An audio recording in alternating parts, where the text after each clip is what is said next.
Hi and welcome to this week's video. Wiring and magic string and various other bits and pieces to be played with in this episode. So let's see what I get up to, eh? Come on. I've been working on the upper HT lead system. So from the upper magnetron magneto system, it goes to the front cylinders. I've added some heat shrink on here to sort of keep the leads together to this point and to give a bit of chafing protection around the edge here, and I made up a little cable standoff there. That's just a tie wrap with a piece of plastic tubing, high temperature plastic tubing, so it shouldn't be too much of an issue there. And that keeps this HT lead from chattering away and chafing, probably on the cowl for one and on the cylinder head at the other end.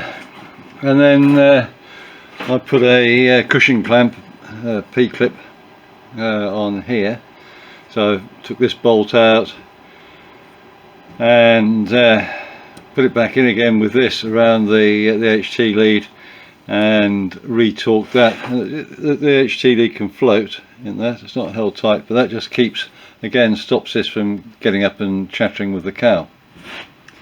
The rear HT leads come from the lower magnetron, and what I'll probably do with these is I'll once I've got the spark plugs torqued, sort of final fit, I think I may just tie them up about there, so that they're clear of the exhaust, because the exhaust is just there. You don't want this sort of see it naturally wants to sag to. The plate of the exhaust would be here, which could be quite warm, so there isn't much space. I can't get this to go any other route, so yeah, held up just to keep it out of the way there. And then just squeezing round, similar deal on this side. You can sort of see. Oops, there we go. You can sort of see. There's the exhaust mounting, and the cable wants to fall onto that. So there's not much I can do really, other than to tie that up here. So if I just put a tie wrap around there, that would cure that issue. Underneath, there's not a great deal of space around that magnetron to do anything with it. I will swap the wires around. It's got a little bit of a twist in there at the moment. So there we go. The other thing I've been working out is where the secondary ignition coils will go, and it'll be here. It's mounting on wood, which is not ideal. I can't mount it down here. The fuel gasculator will be here, and that's too low, and on the other side it would interfere with the throttle and mixture cable. So up here is where I'm planning to put the secondary core pack, but I can't mount that. Well, I might be able to drill the holes, I don't know, but I won't be able to put the bolts in to this wooden frame, because I won't go all the way through to this wooden frame with the engine on, because obviously it's there. And then up here is where the little voltage regulator will go, and again I've got the same issue. There's the voltage regulator, and so I'll just remove. So that will sit something like that, with a standoff, so cooling air can go around it. So that'll be there. And the coil,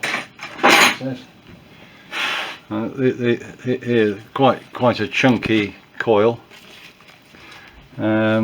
will fit just nicely on standoffs about there. You'll have to have an earth going to the engine, otherwise it won't work. There we go. So here are the two wires from the alternator. They're just too long to where I've got the voltage regulator currently temporarily fixed with a drywall screw at the moment. There'll be a bolt coming through from the other way and a nut on here. So I want to trim them down. So there are the two wires that came from the alternator. They go to the two outboard terminals marked C. The one in the middle here will follow the noisy wire around here a bit, and will connect to, hopefully you can sort of see where my finger is down here, the permanent live on the starter motor. So that's where the battery live goes. So you have the two wires going out. That means I've only just got a short run going from there across and down into there. That's nice and easy. And then the signal wire comes off this one here, will join the group of wires going through to the sensors back there. So there's the insulator applied to the crimp. The crimp bites in two places. It goes into the insulation here and into the wire there with the crimping tool I've got. So that holds it very securely. I've known people go to the extent of soldering these. If you really wanted to, you could make sure you've got a good iron with plenty of heat capacity, so heat up the terminal, just touch the solder onto the wire. You don't want to be there for ages with a weak soldering iron, because otherwise you end up heating up the copper wire and the solder ends up flowing back up here, making the wire stiff. These insulators are designed to support the wire after the crimp, so it doesn't just flex at the point where the crimp ends. It's a good progression, so that saves them from fatiguing. And that's why I consider these sort of superior to the ones that already got the insulation on them. I find that they're a little bit harder, and I have found in the past that wires are breaking up just at that intersection between the edge of the insulator and where the wire goes in, because they're not flexible. So we've got to get an earth path, and the earth path that's most critical is to the engine. So I've done it directly to the engine. So we've got same gauge wire for the earth as we have for the feed going to the battery on the starter motor side, permanent live. The only wire we haven't got on at the moment is the sensing wire there to go back to the MGL. There's the old temperature sender plate. I drilled it and tapped it appropriately for the sender.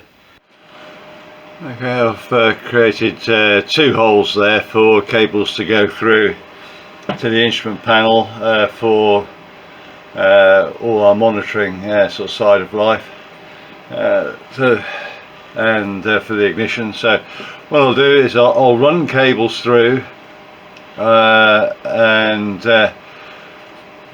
my plan is that the plugs which I'll use will be able to go, will have a similar diameter or similar size, so that I'm to go through there.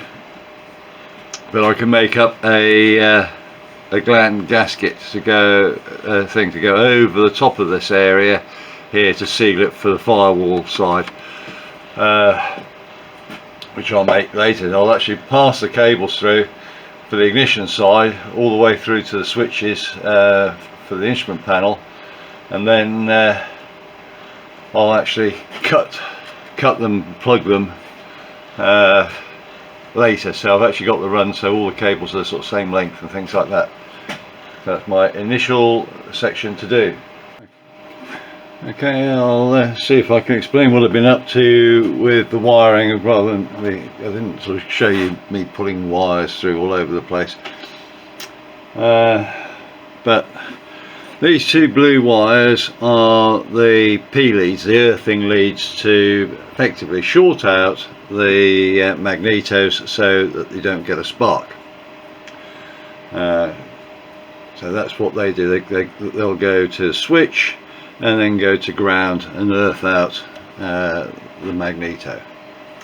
These two red leads here are the feed leads, feeding in to the ignition circuit.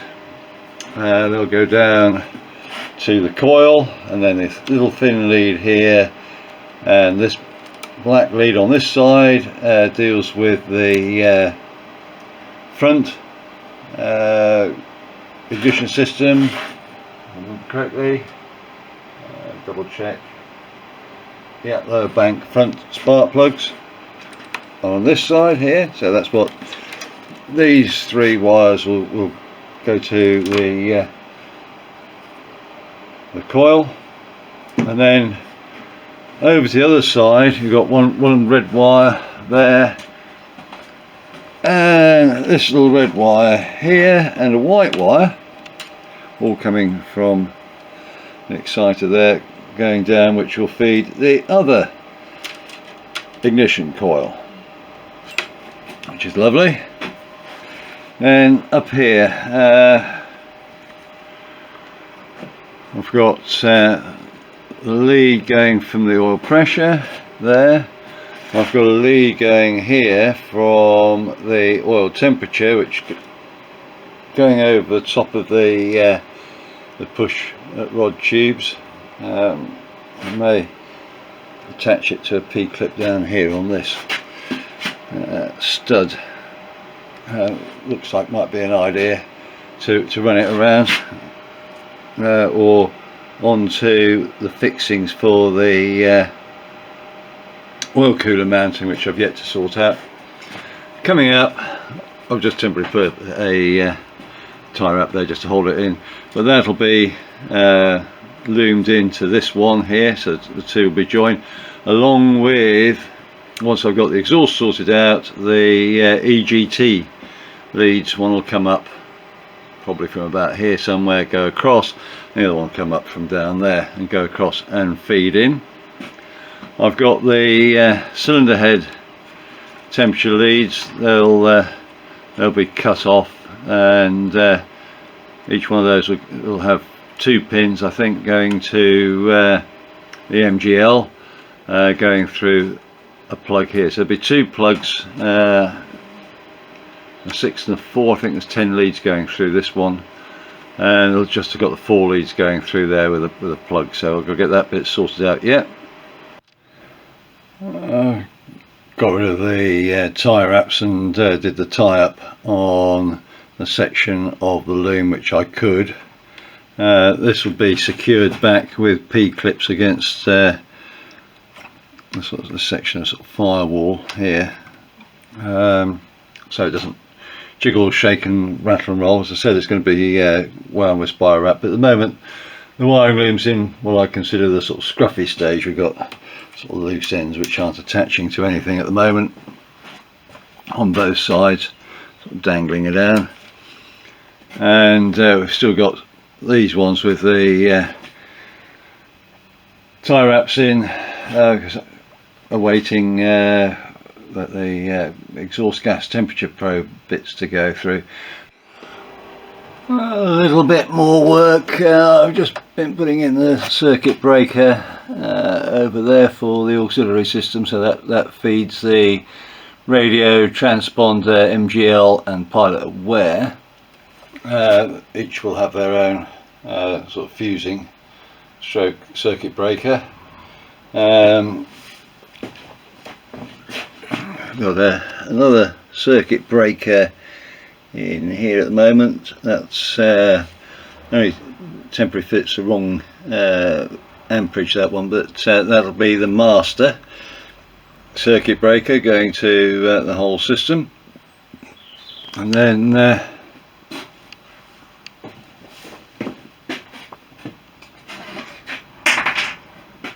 On the instrument panel here I've mounted the magneto and ignition switch, push to start, and the circuit breaker for the ignition system. That's a 10 amp circuit breaker.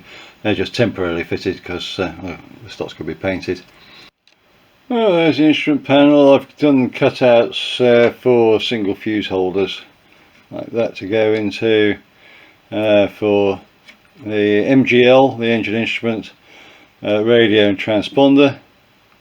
This side over here we've got a circuit breaker for the secondary ignition, magneto, P lead to ground, and the starter motor. Vertical speed indicator goes there, compass there, airspeed indicator and altimeter, and slip ball. That's pretty much the panel. Well, here we are, end of another video. Maybe not too much really to show, mainly little wiring bits and pieces sorted out. Hopefully that's of interest, and we're getting to the point where we're going to start getting instrument pieces sorted out a bit. So we're getting more and more towards being able to do engine runs and have the fuselage side completed, which would be great. We'll see what happens going on next week. So bye for now, look after yourselves. Thank you for watching. If you enjoyed the video, please hit the thumbs up. You can subscribe or even hit the little bell notification for future videos. Any comments would be appreciated, and I'll try to get back to you as soon as I can. Remember, go fly and feel the sky.